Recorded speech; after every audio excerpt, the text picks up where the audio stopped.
Morning students, আজকের মাধ্যমিক পরীক্ষার্থী যারা অলরেডি মাধ্যমিক বা ক্লাস 10-এর এক্সাম দিয়েছো এবং ভবিষ্যতে কোন বিষয় নিয়ে পড়াশুনো করবে সেইটা নিয়ে চিন্তাভাবনা করছো, আর্টস, সায়েন্স না কমার্স, কোন স্ট্রিম বাঁচবে সেই সব নিয়ে চিন্তাভাবনা করছো, তাদের জন্য আজকের এই ভিডিওটা। তোমাদের মধ্যে যারা ভবিষ্যতে মেন লক্ষ্য, তোমাদের মধ্যে যাদের যে ইঞ্জিনিয়ার হওয়া, তাদের জন্য কিন্তু একটা খুব ভালো শর্ট রুট আছে এবং মানে ডাইরেক্ট তোমরা একদম টেকনোলজিক্যাল পড়াশোনা শুরু করতে পারবে। ডাইরেক্ট যে ইঞ্জিনিয়ারিংয়ের যে মেন ব্যাপার, যে হাতে কলমে কাজকর্ম শেখা এবং যে কোনো টেকনিক্যাল ব্যাপারে একটা মানে প্রশিক্ষণ নেওয়া, স্কিল বেসড প্রশিক্ষণ নেওয়া এবং সেই মানে ইন্ডাস্ট্রিতে যে বিষয়ের ওপর তুমি ইঞ্জিনিয়ারিং শিখতে চাইছো সেই ইন্ডাস্ট্রিতে ডাইরেক্ট একটা জব পেয়ে যাওয়া, যে কোর্সটা কমপ্লিট করার পরই। এমন কোর্স যদি তোমরা চাও তাহলে অবশ্যই পলিটেকনিক ডিপ্লোমা যে কোর্সগুলো আছে, এআইসিটি অ্যাপ্রুভড কোর্স এগুলো, এবং WBSCT দ্বারা অ্যাফিলিয়েটেড কলেজগুলোতে এই কোর্সগুলো করানো হয়। তো তোমরা অবশ্যই এই পলিটেকনিক ডিপ্লোমা কোর্সগুলো সম্পর্কে খোঁজখবর নিতে পারো।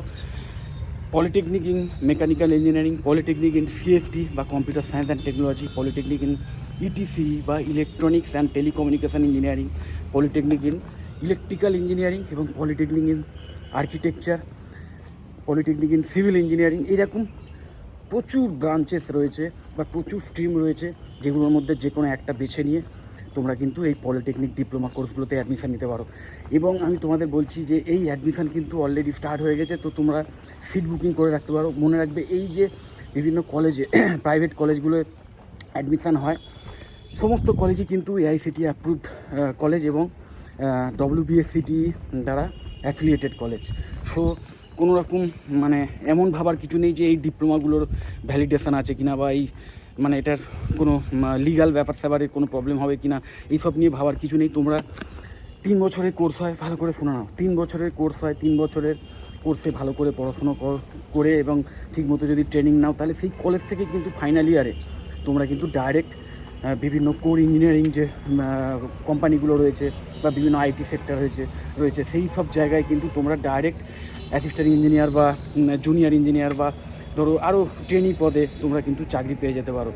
সেটা সম্পূর্ণ নির্ভর করবে তোমার কোয়ালিটির ওপর, তুমি কতটা 3 বছর পড়াশোনাটা করেছো, নিজের ট্রেনিংগুলোর মাধ্যমে নিজের স্কিল সেট কতটা উন্নত করেছো তার উপর ডিপেন্ড করবে। সো অবশ্যই বলা বাহুল্য, পড়াশোনাটা সিরিয়াসলি করতেই হবে। কিন্তু মাথায় রাখবে একটাই কথা, যে বিষয়টা বাঁচবে, যে কোন স্ট্রিমের ওপর নিয়ে আমি পলিটেকনিকটা করবো, সেইটা নির্বাচন করাটা ভীষণ ইম্পর্টেন্ট। এবং সেইটা কিন্তু অবশ্যই তোমার যে বিষয়ের ওপর বেশি ইন্টারেস্ট আছে সেটাকেও প্রায়োরিটি দেবে। তার সাথে সাথে ভবিষ্যতে কোন স্ট্রিম নিয়ে পড়াশুনো করলে চাকরির সুযোগও বেশি পেতে পারো সেই ব্যাপারটাকেও প্রায়োরিটি দেবে। তো মোটামুটি আমি তোমাদের বলে দিই, পলিটেকনিক ইন সিএসটি বা computer science and technology, polytechnic in mechanical engineering, polytechnic in electronics and telecommunication engineering এবং পলিটেকনিক ইন ইলেকট্রিক্যাল ইঞ্জিনিয়ারিং, এই প্রত্যেকটা ডিপার্টমেন্টের, এবং অবশ্যই পলিটেকনিক ইন সিভিল ইঞ্জিনিয়ারিং, এই প্রত্যেকটা স্ট্রিমই কিন্তু ভবিষ্যতে ভীষণভাবে মানে এই স্ট্রিম থেকে বেরোনো স্টুডেন্টদের চাহিদা বাড়বে। কারণ যে কোনো মানে টেকনোলজিক্যাল অ্যাডভান্সমেন্ট বলো বা যে কোনো পরিকাঠামোগত কাজকর্ম যদি একটা দেশ তার উন্নতি করতে চায়, বা সারা ওয়ার্ল্ডেই এখন এই রেভলিউশন চলছে, একটা ইন্ডাস্ট্রিয়ালিস্ট হচ্ছে এবং অনেক আরও উন্নতির দিকে এগিয়ে যেতে হবে। তো যে কোনো মানে সভ্যতাকে এগিয়ে যেতে গেলে, সভ্য হতে গেলে কিন্তু এই মেকানিক্যাল, ইলেকট্রিক্যাল বা ইলেকট্রনিক্স বা কম্পিউটার সায়েন্সের বিভিন্ন ব্যাপার, এই সবগুলোর কিন্তু অ্যাডভান্সমেন্ট লাগে। তো বুঝতেই পারছো, সায়েন্টিস্টরা যে জিনিসগুলো আবিষ্কার করবে, যে সমস্ত গবেষণা করে যে সমস্ত জিনিসগুলোকে ওনারা মানে আবিষ্কার করবে, সেই জিনিসটাই কিন্তু বাস্তবে রূপায়ণ করে দেখানোর কাজটাই কিন্তু ইঞ্জিনিয়ারদের। তো সেটাই তোমরা হাতে কলমে করবে। তো বুঝতেই পারছো যে তোমাদের চাহিদা কতটা বাড়বে ভবিষ্যতে। এবং আমি তোমাদের বলবো যে এই যে অ্যাডমিশান প্রসিডিওর, সেই অ্যাডমিশান প্রসিডিওর কিন্তু অবশ্যই যে বিভিন্ন এন্ট্রান্স এক্সাম সেইগুলোর মাধ্যমেও যেমন হয়, ঠিক তেমন মাধ্যমিকের বা ক্লাস 10-এর তোমাদের যে মার্কস, সেই মার্কসের ভিত্তিতেও হয়। সো এখনও রেজাল্ট বেরোয়নি বলে বসে থাকার কিছু নেই, তোমরা এখন থেকেই কলেজগুলোয় খোঁজ খবর নাও এবং সিটটা আগে থেকে বুক করে নিয়ে রাখতে পারো। তারপরে যদি এন্ট্রান্স এক্সাম ওয়াইজ তোমাদের কাউন্সেলিংয়ের মাধ্যমে কোথাও পেয়ে যাও, তাহলে তোমরা ইচ্ছে করে সেই সিটটা ক্যান্সেল করে বা সিট বুকিং করে ক্যান্সেল করা যায়। ম্যাক্সিমাম কলেজেই একটু কথা বলে নেবে, সেটা জেনে নেবে যে আগে সিট বুকিং করার পরে যখন ফাইনাল আমি যখন কাউন্সেলিংয়ের পরে যদি আমি অন্য কোনো কলেজ পেয়ে যাই বা সিলেক্ট করি, তখন চেঞ্জ করলে যে অ্যাডভান্সমেন্টের টাকাটা সেটা পুরোটা ফেরত পাবো কি কেটে ফেরত পাবো। অনেক কলেজই আছে যারা কিন্তু কোনো কোশ্চেন আস্ক না করেই তুমি যদি মানে কারণ দেখাতে পারো যে হ্যাঁ আমার এই অন্য জায়গায় কাউন্সিলিং আমি পেয়ে গেছি এবং সেই কারণে আমি চাচ্ছি, তাহলে কিন্তু তোমাদের ফুল টাকাটা রিফান্ড করে দেয়। তো সেই ব্যাপারটা একটু আগে থেকে কনফার্ম হয়ে নেবে, হয়ে নিয়ে আমি বলবো আগে থেকেই তোমরা পছন্দের স্ট্রিম বেছে নিয়ে পছন্দের কলেজে তোমরা অগ্রিম অ্যাডমিশানটা নিয়ে রাখতে পারো। এবং শুধু অ্যাডমিশান নয়, তার সাথে সাথে সেই কলেজ থেকে যখন তুমি ম্যাক্সিমাম কলেজেই যায়, যেসব কলেজে ধরো অ্যাডভান্স মানে সিট বুকিংয়ের ব্যবস্থা আছে, সেই সমস্ত কলেজে তুমি যদি সিট বুকিং করো, সেখান থেকে কিন্তু তোমরা বিভিন্ন স্টাডি মেটেরিয়াল বুকস মানে লাইব্রেরি থেকে সেইগুলো পেয়ে যাবে এবং এখন থেকে পড়াশুনোটা স্টার্ট করে দিতে পারবে। আর এখন পড়াশুনো স্টার্ট করার জন্য কিন্তু শুধু বই নয়, তুমি অনলাইনেও প্রচুর রিসোর্স পেয়ে যাবে, সেই সব জায়গা থেকেও কিন্তু তুমি পড়াশুনোটা স্টার্ট করে দিতে পারবে। তো আলটিমেটলি যখন পড়াশুনো ক্লাসে স্টার্ট হবে, তুমি অনেকটা কিন্তু এগিয়ে থাকবে। এবার এখন কিন্তু সবসময় এই টেকনিক্যাল মানে এই চিন্তাভাবনাটাই করতে হবে তোমাকে, যে আমাকে কী করে প্রতিদিন আগের দিনের চেয়ে বেশি এগিয়ে থাকতে হবে। কম্পিটিশানটা তোমার সঙ্গে তোমার, প্রতিদিন তোমাকে চিন্তা করতে হবে যেন আমি যেন নিজের নলেজ বা নিজের স্কিলসের আগের দিনের চেয়ে একটু বেশি উন্নত করতে পারি। তো সেই চিন্তাভাবনা যদি তোমার থাকে এবং তুমি যদি ঠিকমতো 3 বছর ঠিকমতো পড়াশুনো করো, তাহলে তুমি প্লেসমেন্ট তো পাবেই।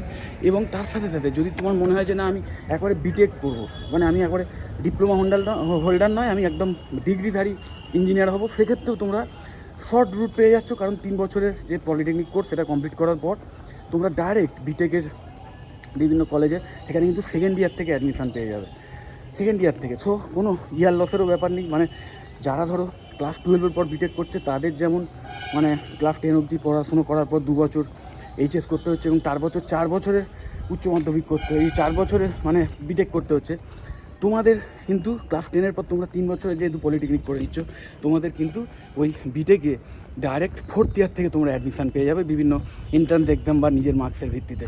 তো সেই হায়ার স্টাডির সুযোগটাও থাকছে। এমন নয় যে ডিপ্লোমা করছো মানে তোমরা ভবিষ্যতে মানে গ্র্যাজুয়েশান করতে পারবে না বা বিটেক করতে পারবে না, বরং তোমাদের আরও শর্ট রুট থাকবে এবং তোমাদের যেটা অ্যাডেড বেনিফিট থাকবে, তোমরা যখন বিটেক করতে যাবে তখন দেখবে তোমাদের ম্যাক্সিমাম জিনিসটাই চেনা জানা হয়ে যাবে। কারণ যারা এইচএসে ধরো সায়েন্স ব্যাকগ্রাউন্ড নিয়ে পড়াশোনা করে তারপর বিটেকে আসে, তাদের কিন্তু প্রথম অনেক কিছু মানে ম্যাক্সিমাম জিনিসটাই কিন্তু নতুন হয়। কারণ বুঝতেই পারছো যে টেকনিক্যাল একটা ইঞ্জিনিয়ারিং কোর্সে ম্যাক্সিমাম জিনিসটা প্র্যাকটিক্যাল জিনিস এবং হাতে কলমে বিদ্যা বা ডাইরেক্ট সেই কোনো বিষয়ের ওপর যে ইঞ্জিনিয়ারিং করছে সেই বিষয়ের ওপর ডাইরেক্ট একদম বিষয়ের বস্তুর ওপর পড়াশোনা করানো হয়। যে কারণে যারা ক্লাস 12 থেকে বিটেকে যাচ্ছে তাদের ক্ষেত্রে কিন্তু ব্যাপারগুলো গ্রিপ করতে প্রথম একটু অসুবিধা হয়। কিন্তু যারা পলিটেকনিক থেকে বিটেকে যাচ্ছে, ধরো তুমি পলিটেকনিকেও কম্পিউটার সায়েন্স অ্যান্ড টেকনোলজি নিয়ে পড়েছো এবং তারপরে তুমি ধরো বিটেক ইন সিএসসি বা আইটিতে অ্যাডমিশান নিলে, বা অথবা তুমি যদি পলিটেকনিকে ধরো মেকানিক্যাল ইঞ্জিনিয়ারিং নিয়ে পড়াশোনা করেছো এবং বিটেকেও তুমি মেকানিক্যাল ইঞ্জিনিয়ারিং স্ট্রিমেই অ্যাডমিশান নিলে, তখন দেখবে তুমি যখন বিটেকে পড়াশোনা শুরু হচ্ছে অনেক কিছুই কিন্তু তুমি আগেই পলিটেকনিকে শিখে এসছো। এবং মানে প্র্যাকটিক্যাল যে নলেজটা, যেটা বেশি ইম্পর্ট্যান্ট একজন ইঞ্জিনিয়ারদের জন্য, সেটাও কিন্তু একজন পলিটেকনিক ডিপ্লোমা হোল্ডারদের বেশি থাকে। তো কাজকর্ম করতে অনেক যেমন সুবিধা হয়, প্রচুর চাকরির সুযোগ যেমন আছে, ঠিক সেরকম বিটেক করার ক্ষেত্রেও কিন্তু অনেক অ্যাডিড বেনিফিট পায়, অনেক ভালো মার্কস করতে পারে বিটেকের ফাইনাল ইয়ারে। সো বুঝতেই পারছো একটা খুব মানে ফিউচার প্রুফ কোর্স আমি বলবো। কারণ ভবিষ্যতে এমন অনেক পেশা আছে যে পেশা কিন্তু আস্তে আস্তে ডিজলভ হতে চলেছে। তো তার মধ্যে কিন্তু এটা একদম পরে তো নাই, উল্টে ভবিষ্যতে যে সমস্ত পেশা মানে পেশায় প্রচুর চাকরির সুযোগ আরও বাড়বে, তার মধ্যে অন্যতম কিন্তু এই সমস্ত ইঞ্জিনিয়ারিং যে ইন্ডাস্ট্রি রয়েছে বা বিভিন্ন টেকনোলজিক্যাল ইন্ডাস্ট্রি আছে সেইগুলো। তো সেইখানেই কিন্তু চাকরির সুযোগ তোমাদের বাড়বে, মানে যদি তুমি এই বিষয় নিয়ে পড়াশুনো করো, যে মানে ইঞ্জিনিয়ারিং বা কোনো রকম টেকনিক্যাল ব্যাপার নিয়ে পড়াশুনো করো।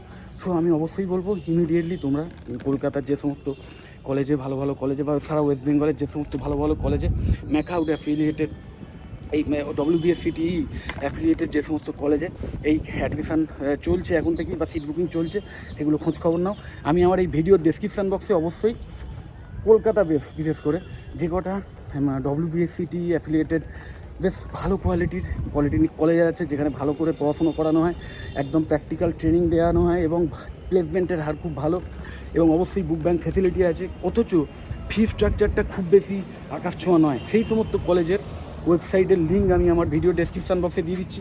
তোমরা অবশ্যই সেই লিঙ্কগুলো ক্লিক করে ওয়েবসাইটের ডিটেল থেকে নিতে পারো এবং সেখানে যে অ্যাডমিশান এনকোয়ারি ফর্ম আছে সেইটা ফিল আপ করে রাখতে পারো। তাদের এক্সিকিউটিভরা যখন তোমাদের ফোনে কথা বলবে তখন সেই কলেজ সম্পর্কে আরও ডিটেলে জেনে নিয়ে তোমরা কিন্তু অ্যাডমিশনের ব্যাপারে এগিয়ে যাবে। এবং মনে রাখবে তোমাদের মধ্যেও কিন্তু মানে সেই স্কলারশিপ ফেসিলিটি রয়েছে, মানে যারা এলিজিবল সেই এলিজিবিলিটি ক্রাইটেরিয়াগুলো কিন্তু তোমরা জেনে নিতে পারো সেই সমস্ত এক্সিকিউটিভদের সঙ্গে কথা বলে, যে তোমাদের স্কলারশিপ পেতে পারো কিনা বা কত টাকার স্কলারশিপ পেতে পারো, সেই স্কলারশিপটা পাওয়ার জন্য কী কী মানে এলিজিবিলিটি লাগবে বা কী ডকুমেন্টেশন লাগবে, সেই সমস্তগুলো কিন্তু কলেজ তোমাদের হেল্প করে দেবে। সো ভিডিওটা আর বেশি বড় করছি না। যদি মনে হয় ভিডিওটা ইম্পর্টেন্ট ভালো লেগেছে তাহলে অবশ্যই ভিডিওটা লাইক করে দিও। আর চ্যানেলটা যদি সাবস্ক্রাইব না করে থাকো এক্ষুনি সাবস্ক্রাইব করে দাও। আর ভিডিওটা যতটা পারো শেয়ার করে দাও, যাতে তোমার বন্ধুবান্ধবরাও এই বিষয়ে জানতে পারে। টাটা।